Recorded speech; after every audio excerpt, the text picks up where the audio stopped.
नमस्कार दोस्तों, स्वागत है आपका अपने चैनल स्टडी बिहार में। तो आप लोग कैसे हैं? आई होप आप लोग अच्छे होंगे और परीक्षा की तैयारी में लगे होंगे। तो मुझे विश्वास है कि आपके रिजल्ट भी बेहतर होगा।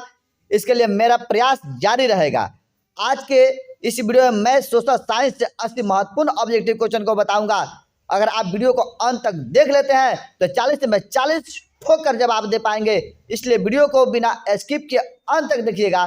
तो आज का पहला सवाल क्या हुआ? सरकार के उच्च और निम्न स्तरों के बीच शक्तियों के विभाजन को कहा जाता है। तो सरकार के उच्च और निम्न स्तरों के बीच शक्तियों के विभाजन को क्या कहा जाता है? तो ऊर्ध्वाधर वितरण कहा जाता है। तो इसका आंसर क्या हो जाएगा? ऑप्शन सी हो जाएगा। उसके बाद दूसरा क्वेश्चन क्या कर रहा है? भारत में किस राज्य में सर्वप्रथम पंचायती राज की शुरुआत हुई थी? तो भारत में सर्वप्रथम जो पंचायती राज की शुरुआत हुई थी राजस्थान में हुआ था। तो इसका आंसर क्या हो जाएगा? ऑप्शन ए हो जाएगा। तीसरा नंबर क्वेश्चन क्या कर रहा है कि वेस्ट इंडीज में संघ की स्थापना कब की गई? तो वेस्ट इंडीज में संघ की स्थापना जो की गई थी 1958 में की गई थी। तो इसका आंसर क्या हो जाएगा? ऑप्शन ए हो जाएगा। चौथा नंबर क्वेश्चन क्या कर रहा है? चौथा नंबर क्वेश्चन कर रहा है निम्नलिखित में से कौन संघों के एक साथ आने का उदाहरण नहीं है? तो इसमें देश के बारे में पूछ रहा है, तो भारत। तो इसका आंसर क्या हो जाएगा? ऑप्शन ए हो जाएगा। इसके बाद 5 नंबर क्वेश्चन क्या कर रहा है कि निम्न में से कौन नगर निगम का प्रमुख है? तो नगर निगम का प्रमुख जो होता है उसको क्या कहा जाता है? महापौर कहा जाता है। तो इसका आंसर क्या हो जाएगा? ऑप्शन डी हो जाएगा। छठा नंबर क्वेश्चन क्या कर रहा है? निम्न में से कौन सा विषय समवर्ती सूची में शामिल है? तो निम्न में से कौन सा विषय जो है समवर्ती सूची में शामिल है? तो समवर्ती सूची में जो शामिल है शिक्षा है। तो इसका आंसर क्या हो जाएगा? ऑप्शन डी हो जाएगा। 7 नंबर क्वेश्चन क्या कर रहा है कि 7 नंबर क्वेश्चन कह रहा है कि संविधान का अनुच्छेद 40 किससे संबंधित है? तो संविधान में जो अनुच्छेद दिया गया है उसमें से अनुच्छेद नंबर 40 जो है उसका संबंध जो है स्थानीय स्वशासन से है। तो इसका आंसर क्या हो जाएगा? ऑप्शन सी हो जाएगा। 8 नंबर क्वेश्चन क्या कर रहा है? निम्न में से कौन नगर निगम के आय का स्रोत नहीं है? तो नगर निगम के आय का स्रोत जो होता है आयकर नहीं होता है। तो इसका आंसर क्या हो जाएगा? ऑप्शन बी हो जाएगा। 9 नंबर क्वेश्चन कह रहा है निम्न में से कौन पंचायत की व्यवस्थापिका सभा है? तो पंचायत में जो होता है जो सभा आयोजित किया जाता है उसको बोला जाता है ग्राम सभा। तो इसका आंसर क्या हो जाएगा? ऑप्शन ए हो जाएगा। उसके बाद मतलब ग्राम सभा का आयोजन किसके द्वारा किया जाता है? मुखिया के द्वारा किया जाता है। उसके बाद 10 नंबर क्वेश्चन कह रहा है कि भारत में किस राज्य की प्रति व्यक्ति आय सर्वाधिक है? तो भारत में जो है सबसे अधिक प्रति व्यक्ति आय वाला राज्य जो है गोवा है। तो इसका आंसर क्या हो जाएगा? ऑप्शन डी हो जाएगा। 11 नंबर क्वेश्चन कर रहा है गरीबी के कुर्क की अवधारणा जो दिया था किसने दी है? मतलब गरीबी के कुर्क की धारणा किसने दिया था? तो इसका आंसर क्या हो जाएगा? ऑप्शन डी हो जाएगा, रैगनर नकॉर्स। उसके बाद 12 नंबर क्वेश्चन कर रहा है वर्ष भर में किस देश में अर्जित आय की कुल मात्रा को क्या कहते हैं? मतलब वर्ष भर मतलब एक साल में किसी देश में जो अर्जित आय होती है उसके कुल मात्रा को जो कहा जाता है राष्ट्रीय आय कहा जाता है। तो इसका आंसर क्या हो जाएगा? ऑप्शन सी हो जाएगा। 13 नंबर क्वेश्चन कह रहा है गरीबी रेखा निर्धारण हेतु ग्रामीण क्षेत्रों के लिए प्रति व्यक्ति जो प्रतिदिन न्यूनतम कितनी कैलोरी निर्धारित की गई है? तो इसका आंसर क्या हो जाएगा? ऑप्शन सी हो जाएगा, 2400 कैलोरी। उसके बाद 14 नंबर क्वेश्चन कर रहा है poverty and on British rule in India नामक पुस्तक किसने लिखी? तो इस पुस्तक का लिखने वाला जो थे दादा भाई नौरोजी थे। तो इसका आंसर क्या हो जाएगा? ऑप्शन बी हो जाएगा। उसके बाद 15 नंबर क्वेश्चन क्या कर रहा है धान एक प्रकार है। तो धान जो होता है क्या होता है? औस, अमन और बोरो। धान का प्रकार जो होता है इन तीनों दाने का प्रकार है। तो इसका आंसर क्या हो जाएगा? ऑप्शन डी हो जाएगा। उसके बाद 16 नंबर क्वेश्चन क्या कर रहा है निम्न में से कौन खरीफ फसल है? तो खरीफ फसल जो होता है इसमें गेहूं, तिलहन, जौ ये सब क्या होता है? ये खरीफ फसल नहीं है, ये सब क्या है? रबी फसल होता है। खरीफ फसल कह रहा है तो धान जो होता है खरीफ फसल होता है। तो इसका आंसर क्या हो जाएगा? ऑप्शन डी हो जाएगा। उसके बाद 17 नंबर क्वेश्चन कह रहा है निम्न में कौन रबी फसल है? तो गेहूं जो है रबी फसल होता है। तो इसका आंसर क्या हो जाएगा? ऑप्शन सी हो जाएगा। 18 नंबर क्वेश्चन कह रहा है कि ऑपरेशन फ्लड क्या है? तो डेयरी विकास होता है। तो इसका आंसर क्या हो जाएगा? ऑप्शन बी हो जाएगा। 19 नंबर क्वेश्चन कर रहा है कि निम्न में क्या कर रहा है निम्न में से कौन रोपण फसल नहीं है? तो रोपण फसल जो होता है, गाना जो होता है रोपण फसल नहीं होता है, तो इसका आंसर क्या हो जाएगा? ऑप्शन बी हो जाएगा। तो मेरे प्यारे साथियों, अगर चैनल पर नए हैं तो चैनल को सब्सक्राइब कर बेल आइकन इंप्रेस कर दे, ताकि आने वाले वीडियो का अपडेट आपको मिलता रहे। तो आपसे 20 नंबर क्वेश्चन क्या करें? भारत की प्रमुख खदान फसल कौन है? तो भारत की प्रमुख खदान फसल जो होता है धान होता है, तो इसका आंसर क्या हो जाएगा? ऑप्शन डी हो जाएगा। उसके बाद 21 नंबर क्वेश्चन कह रहा है कि चावल है। चावल जो होता है क्या होता है? खरीफ फसल होता है, तो इसका आंसर क्या हो जाएगा? ऑप्शन ए हो जाएगा। 22 नंबर क्वेश्चन कर रहा है कि किस पौष्टिक अंश का स्रोत है? दाल जो होता है किस पौष्टिक अंश का स्रोत होता है, मतलब है, तो इसका आंसर क्या हो जाएगा? दाल में कौन सा पोषक तत्व पाया जाता है? तो प्रोटीन पाया जाता है। चावल आटा में जो होता है क्या चीज पाया जाता है? कार्बोहाइड्रेट पाया जाता है। और दाल में जो होता है प्रोटीन पाया जाता है, तो इसका आंसर क्या हो जाएगा? दाल के बारे में पूछा है, तो इसका आंसर क्या हो जाएगा? ऑप्शन बी हो जाएगा, प्रोटीन। उसके बाद 23 नंबर क्वेश्चन कर रहा है रबी की फसल किन महीनों में बोई जाती है? तो रबी फसल की जो बुआई होती है अक्टूबर नवंबर में की जाती है, तो इसका आंसर क्या हो जाएगा? ऑप्शन सी हो जाएगा। 24 नंबर क्वेश्चन कर रहा है सोपानी कृषि किस राज्य में प्रचलित है? तो सोपानी कृषि जो है किस राज्य में प्रचलित है? उत्तराखंड में, तो इसका आंसर क्या हो जाएगा? ऑप्शन डी हो जाएगा। 25 नंबर क्वेश्चन कर रहा है कि रूस की बोल्शेविक क्रांति का नेतृत्व किसने किया था? रूस में जो बोल्शेविक क्रांति हुआ था उसका नेतृत्व जो किया था लेनिन ने किया था, तो इसका आंसर क्या हो जाएगा? ऑप्शन सी हो जाएगा। 26 नंबर क्वेश्चन कह रहा है कि साम्यवादी शासन का पहला प्रयोग कहाँ हुआ? तो साम्यवादी शासन का पहला प्रयोग जो हुआ था रूस में हुआ था, तो इसका आंसर क्या हो जाएगा? ऑप्शन ए हो जाएगा। 27 नंबर क्वेश्चन कह रहा है समाजवादियों की बाइबिल किसे कहा जाता है? तो समाजवादियों की बाइबिल जो कहा जाता है दास कैपिटल को कहा जाता है, तो इसका आंसर क्या हो जाएगा? ऑप्शन बी हो जाएगा। 28 नंबर क्वेश्चन कह रहा है कार्ल मार्क्स का जन्म कहाँ हुआ था? तो कार्ल मार्क्स का जो जन्म हुआ था जर्मनी में हुआ था, तो इसका आंसर क्या हो जाएगा? ऑप्शन बी हो जाएगा। 29 नंबर क्वेश्चन कर रहा है कि बोल्शेविक क्रांति जो हुई थी कब हुई थी? बोल्शेविक कब हुई थी? बोल्शेविक क्रांति जो हुआ था कब हुआ था? तो यहाँ बोल्शेविक कब हुई थी, मतलब बोल्शेविक क्रांति दिया रहेगा, तो कब हुई थी? तो बोल्शेविक क्रांति नवंबर 1917 को हुआ था, तो इसका आंसर क्या हो जाएगा? ऑप्शन सी हो जाएगा। उसके बाद 30 नंबर क्वेश्चन कर रहा है दास कैपिटल का प्रकाशन किस वर्ष हुआ था? तो दास कैपिटल नामक पुस्तक जो थी उसका प्रकाशन जो किया गया था तो 1867 में किया गया था, तो इसका आंसर क्या हो जाएगा? ऑप्शन सी हो जाएगा।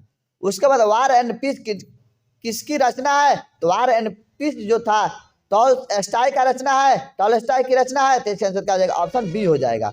32 नंबर क्वेश्चन कर रहा है निम्न में से कौन क्षेत्रीय पार्टी है? तो क्षेत्रीय पार्टी इसमें जो है क्या है? लोक जनशक्ति पार्टी जो है क्षेत्रीय पार्टी है, तो इसका आंसर क्या हो जाएगा? ऑप्शन ए हो जाएगा।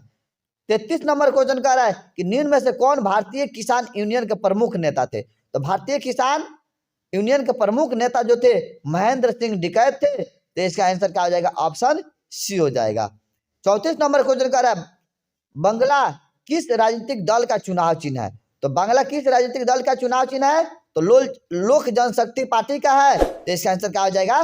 इसका प्रमुख जो थे रामविलास पासवान थे, तो इसका आंसर क्या हो जाएगा? ऑप्शन सी हो जाएगा। उसका बांग्ला कमल का फूल तो जन्मे करते हैं बीजेपी भारतीय जनता पार्टी का, और उसके बाद हाथ साहब भारतीय कांग्रेस का पार्टी है, तो ये सब आपको याद रखिएगा। उसका 35 नंबर क्वेश्चन कह रहा है कि राज्यपाल की नियुक्ति कौन करता है? तो राज्यपाल की नियुक्ति जो करता है राष्ट्रपति करता है, तो इसका आंसर क्या हो जाएगा? ऑप्शन ए हो जाएगा। उसके बाद 36 नंबर क्वेश्चन क्या कर रहा है कि निम्न में से किस देश में एक दलीय प्रणाली है? तो चीन जो एक देश है वहां जो है एक दलीय प्रणाली है, तो इसका आंसर क्या हो जाएगा? ऑप्शन बी हो जाएगा। भारत में कौन सा दल की व्यवस्था है? बहुदलीय। यहाँ बहुत सारे दल मिलकर सरकार बना लेते हैं। उसके बाद 37 नंबर क्वेश्चन कर रहा है भारत की राष्ट्रीय आय का सर्वप्रथम अनुमान किसने लगाया? तो भारत की राष्ट्रीय आय का सर्वप्रथम अनुमान जो लगाया था दादा भाई नौरोजी लगाया था, तो इसका आंसर क्या हो जाएगा? ऑप्शन डी हो जाएगा। उसके बाद 38 नंबर क्वेश्चन क्या कह रहा है कि भारत में वित्तीय वर्ष कहा होता है? तो भारत में जो वित्तीय वर्ष होता है 1 अप्रैल से 31 मार्च तक जो होता है वित्तीय वर्ष माना जाता है, तो इसका आंसर क्या हो जाएगा? ऑप्शन सी हो जाएगा। 39 नंबर क्वेश्चन क्या कर रहा है कि बिहार के किस जिले की प्रति व्यक्ति आय सर्वाधिक है? तो बिहार की जो है सबसे अधिक प्रति व्यक्ति आय वाला जो जिला है क्या है? पटना है, तो इसका आंसर क्या हो जाएगा? ऑप्शन ए हो जाएगा। 40 नंबर क्वेश्चन क्या कर रहा है कि जिस देश की राष्ट्रीय आय अधिक होता है वह देश क्या कहलाता है? तो जिस देश का राष्ट्रीय आय सबसे अधिक होता है मतलब अत्यधिक होता है तो वह देश विकसित होता है। तो इसका आंसर क्या हो जाएगा, ऑप्शन बी हो जाएगा। 41 नंबर क्वेश्चन कह रहा है कि भारत में प्रति व्यक्ति आय सबसे कम किस राज्य का है। तो सबसे अधिक पूछा था, सबसे प्रति व्यक्ति आय पूछेगा अधिक, तो अधिक राज्य के बारे में पूछ देगा तो गोवा, और सबसे कम कहेगा तो बिहार। तो इसका आंसर क्या हो जाएगा, ऑप्शन सी हो जाएगा। 42 नंबर क्वेश्चन क्या कर रहा है, प्रत्यक्ष कर के अंतर्गत निम्न में से किसे शामिल किया गया है। तो प्रत्यक्ष कर के अंतर्गत जो है आयकर को शामिल किया गया है। तो इसका आंसर क्या हो जाएगा, ऑप्शन ए हो जाएगा। 43 नंबर क्वेश्चन कह रहा है कि सन 2008 से 2009 के अनुसार भारत की औसत प्रति व्यक्ति आय है। तो भारत 2008-9 के अनुसार प्रति व्यक्ति आय जो था 25,494 रुपया था। तो इसका आंसर क्या हो जाएगा, ऑप्शन बी हो जाएगा। 44 नंबर क्वेश्चन कह रहा है कि सुनामी किस स्थान पर आता है। तो सुनामी जो होता है समुद्र की तलहटी में आता है, तो समुद्र यहाँ दिया है। तो इसका आंसर क्या हो जाएगा, ऑप्शन बी हो जाएगा। 45 नंबर क्वेश्चन कह रहा है कि संचार का सबसे लोकप्रिय साधन। तो संचार का सबसे लोकप्रिय साधन पहले जो था टेलीफोन था, और अब जो है मोबाइल बन गया है। तो इसका आंसर क्या हो जाएगा, ऑप्शन बी हो जाएगा। 46 नंबर क्वेश्चन कह रहा है भूकंप केंद्र के ऊर्ध्वाधर पृथ्वी पर स्थित केंद्र को क्या कहा जाता है। तो पृथ्वी पर स्थित ऊर्ध्वाधर केंद्र को जो होता है अधिक केंद्र बोला जाता है। तो इसका आंसर क्या हो जाएगा, ऑप्शन बी हो जाएगा। 47 नंबर क्वेश्चन कह रहा है बाढ़ के समय लोगों को निम्न में से किस स्थान पर जाना चाहिए। तो बाढ़ के समय जब आता है तो लोगों को ऊंचे भूमि वाले स्थान पर जाना चाहिए। तो इसका आंसर क्या हो जाएगा, ऑप्शन ए हो जाएगा। 48 नंबर क्वेश्चन क्या कह रहा है सुनामी का प्रमुख कारण क्या है। तो सुनामी जब आता है, सुनामी का आने का प्रमुख कारण जो होता है जब भूकंप का केंद्र जो होता है समुद्र के तलहटी में होता है, तब उसे क्या होता है, सुनामी माना जाता है। तो समुद्र में भूकंप आना, तो समुद्र में क्या होता है, भूकंप आता है, तो तभी क्या होता है, सुनामी आता है। तो इसका आंसर क्या हो जाएगा, ऑप्शन ए हो जाएगा। 49 नंबर क्वेश्चन कह रहा है भारत में उत्पन्न विनाशकारी भूकंप आया था। भारत में उत्पन्न अत्यंत मतलब विनाशकारी भूकंप जो आया था, कब आया था, तो 1934 में आया था। तो यह बिहार का सबसे बड़ा भूकंप था। 1934 में जो आया था बिहार में हुआ था। और इसका आंसर क्या हो जाएगा, ऑप्शन ए हो जाएगा। उसके बाद 50 नंबर क्वेश्चन कह रहा है कि किस खनिज को उद्योग की जननी कहा जाता है। तो लोहा को किस खनिज को उद्योग की जननी कहा जाता है, मतलब कौन सा खनिज है, कौन सा पदार्थ है जो सबसे अधिक जो उपयोग में लाया जाता है। तो लोहा को ही सबसे ज्यादा, कोई भी फैक्ट्री खोलिएगा तो सबसे ज्यादा उसमें क्या लगेगा, लोहा लगेगा। तो उद्योग लगाने के लिए फैक्ट्री खोलिएगा, फैक्ट्री में सबसे ज्यादा क्या चीज का उपयोग किया जाता है, लोहा का। तो इसका आंसर क्या हो जाएगा, ऑप्शन सी हो जाएगा। तो उद्योग की जननी लोहा को कहा जाता है। उसके बाद 51 नंबर क्वेश्चन क्या कर रहा है, निम्न में से कौन लौह युक्त खनिज का उदाहरण है। तो लौह युक्त खनिज मतलब जिसमें लोहा की मात्रा पाई जाती है। तो इसका आंसर क्या हो जाएगा, ऑप्शन ए हो जाएगा, मैग्नेटाइट। उसके बाद 52 नंबर क्वेश्चन कह रहा है कि एल्युमिनियम बनाने के लिए किस खनिज की आवश्यकता पड़ती है। तो एल्युमिनियम जो होता है बॉक्साइट का एक अयस्क माना जाता है। तो इसका आंसर क्या हो जाएगा, ऑप्शन डी हो जाएगा।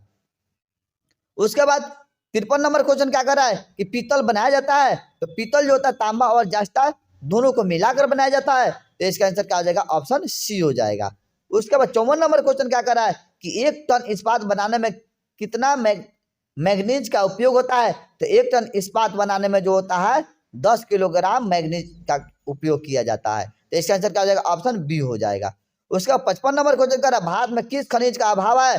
तो भारत में जो है लेड मतलब शीशा होता है। तो इस खनिज का क्या है, अभाव है। तो इसका आंसर क्या हो जाएगा, ऑप्शन डी हो जाएगा। उसके बाद 56 नंबर क्वेश्चन क्या कर रहा है बॉक्साइट का सबसे बड़ा उत्पादक राज्य। तो बॉक्साइट का सबसे बड़ा उत्पादक राज्य जो है ओडिशा है। तो इसका आंसर क्या हो जाएगा, ऑप्शन क्या हो जाएगा, बी हो जाएगा।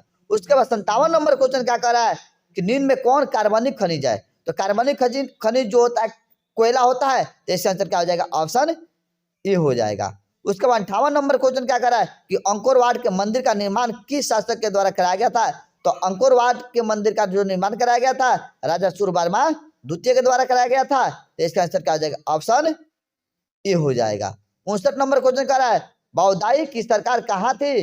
तो बाओदाई जो था दक्षिणी वियतनाम का सरकार था, वहां उसका सरकार था। तो इसका आंसर क्या हो जाएगा, ऑप्शन बी हो जाएगा। 60 नंबर क्वेश्चन क्या कर रहा है कि उत्तरी और दक्षिणी वियतनाम का एकीकरण कब हुआ। तो उत्तरी और दक्षिणी वियतनाम का जो एकीकरण हुआ था 1975 में हुआ था। तो इसका आंसर क्या हो जाएगा, ऑप्शन सी हो जाएगा। 61 नंबर क्वेश्चन देखिए, 61 नंबर क्वेश्चन क्या करा है, निम्न में से क्या पोटासडम की घोषणा का उद्देश्य था। पोटासडम की घोषणा का जो उद्देश्य था जापान का आत्मसमर्पण। तो इसका आंसर क्या हो जाएगा, ऑप्शन ए हो जाएगा। 62 नंबर क्वेश्चन क्या करा है, हिंद चीन पहुंचने वाले प्रथम व्यापारी कौन थे। तो हिंद चीन पहुंचने वाला प्रथम व्यापारी जो था पुर्तगाली था। तो इसका आंसर क्या हो जाएगा, ऑप्शन सी हो जाएगा। 63 नंबर क्वेश्चन क्या करें, अंकोर वाट का मंदिर कहाँ स्थित है। तो अंकोर वाट का मंदिर जो बनवाए थे राजा सूर्यवर्मा द्वितीय बनवाए थे, और कहाँ बना था, तो कंबोडिया में। तो इसका आंसर क्या हो जाएगा, ऑप्शन सी हो जाएगा। 64 नंबर क्वेश्चन कह रहा है, निम्न में से कौन राष्ट्रीय राजनीतिक दल नहीं है। तो राष्ट्रीय राजनीतिक दल जो होता है एक राज्य से अधिक राज्यों में जिस पार्टी का बोलबाला होता है, सरकार रहता है, मतलब विधायक के चुनाव में जीतता है, तो उसको राष्ट्रीय राजनीतिक दल माना जाता है। तो इसका आंसर क्या हो जाएगा, ऑप्शन सी हो जाएगा। मतलब कह रहा है निम्न में से कौन राष्ट्रीय राजनीतिक दल नहीं है, तो समाजवादी पार्टी। तो इसका आंसर क्या हो जाएगा, ऑप्शन सी हो जाएगा। मतलब यह इसका जो विधायक की संख्या है एक ही राज्य में है, 100 अन्य राज्यों में नहीं है। उसके बाद 65 नंबर क्वेश्चन का ताड़ी विरोधी आंदोलन निम्न में से किस राज्य में शुरू किया गया। तो ताड़ी विरोधी आंदोलन जो हुआ था आंध्र प्रदेश में, मतलब औरतों के द्वारा क्या किया गया था, शुरू किया गया था। मतलब ताड़ी और दारू पर रोक लगाने के लिए वहां के महिलाओं के द्वारा सर्वप्रथम आंध्र प्रदेश में शुरू किया गया था ताड़ी विरोधी आंदोलन। तो इसका आंसर ऑप्शन सी हो जाएगा। 66 नंबर क्वेश्चन क्या कर रहा है कि साइकिल किस राजनीतिक दल का चुनाव चिन्ह है। तो साइकिल जो है समाजवादी पार्टी का चुनाव चिन्ह है। समाजवादी पार्टी मतलब मुलायम सिंह पार्टी का था। तो इसका आंसर क्या हो जाएगा, ऑप्शन बी हो जाएगा। 67 नंबर क्वेश्चन कर रहा है, नेपाल के किस राजा ने प्रजातांत्रिक शासन को स्वीकार करने से इनकार कर दिया। तो राजा ज्ञान इंद्र ने। तो इसका आंसर क्या हो जाएगा, ऑप्शन सी हो जाएगा। 68 नंबर क्वेश्चन क्या कर रहा है कि बोलीविया में जन संघर्ष का मुख्य कारण था। तो बोलीविया में जब जो जन संघर्ष हुआ था तो वहां जो था पानी की कीमत बढ़ा दी गई थी, तो इसके लिए वहां आंदोलन हुआ था। तो इसका आंसर क्या हो जाएगा, ऑप्शन ए हो जाएगा। उसके बाद 69 नंबर क्वेश्चन क्या कर रहा है, राजनीतिक दलों की मान्यता और उसका चिन्ह किसके द्वारा प्रदान किया जाता है। तो राजनीतिक दलों की मान्यता और उसका चिन्ह जो है निर्वाचन आयोग मतलब चुनाव आयोग के द्वारा दी जाती है। इसका आंसर क्या हो जाएगा, ऑप्शन सी हो जाएगा। 70 नंबर क्वेश्चन कर रहा है, भारतीय राष्ट्रीय कांग्रेस की स्थापना कब हुई। तो भारतीय राष्ट्रीय कांग्रेस की स्थापना जो की गई थी 1885 ईस्वी में की गई थी। तो इसका आंसर क्या हो जाएगा, ऑप्शन ए हो जाएगा। 71 नंबर क्वेश्चन क्या कर रहा है, श्रीलंका कब आजाद हुआ। तो श्रीलंका जो आजाद हुआ था 1948 ईस्वी में हुआ था। तो इसका आंसर क्या हो जाएगा, ऑप्शन बी हो जाएगा। 72 नंबर क्वेश्चन कर रहा है, तो निम्न में से किस नदी को बिहार का शोक कहा जाता है। तो यह दोस्तों यह क्वेश्चन जो है 2000 मैट्रिक परीक्षा 2024 में 100% पूछेगा। तो इस क्वेश्चन को आप याद रखिएगा कि किस नदी को बिहार का शोक कहा जाता है। तो कोसी नदी को। तो इसका आंसर क्या हो जाएगा, ऑप्शन सी हो जाएगा। 73 नंबर क्वेश्चन कर रहा है, बिहार के किस नदी की उत्पत्ति अमरकंटक से हुई है। तो इसका आंसर क्या हो जाएगा, ऑप्शन सी हो जाएगा, सोन नदी। उसके बाद 74 नंबर क्वेश्चन क्या कर रहा है कि गंडक परियोजना है। तो गंडक परियोजना जो है क्या है, वाल्मीकि नगर में है। तो इसका आंसर क्या हो जाएगा, ऑप्शन बी हो जाएगा। 75 नंबर क्वेश्चन कर रहा है, बिहार में कौन बाढ़ प्रवण क्षेत्र है। तो बाढ़ प्रवण क्षेत्र जो होता है उत्तर बिहार होता है। तो इसका आंसर क्या हो जाएगा, ऑप्शन डी हो जाएगा। 76 नंबर क्वेश्चन कर रहा है कि बिहार में कितने जिले हैं। तो बिहार में कुल 38 जिले हैं। तो इसका आंसर क्या हो जाएगा, ऑप्शन डी हो जाएगा।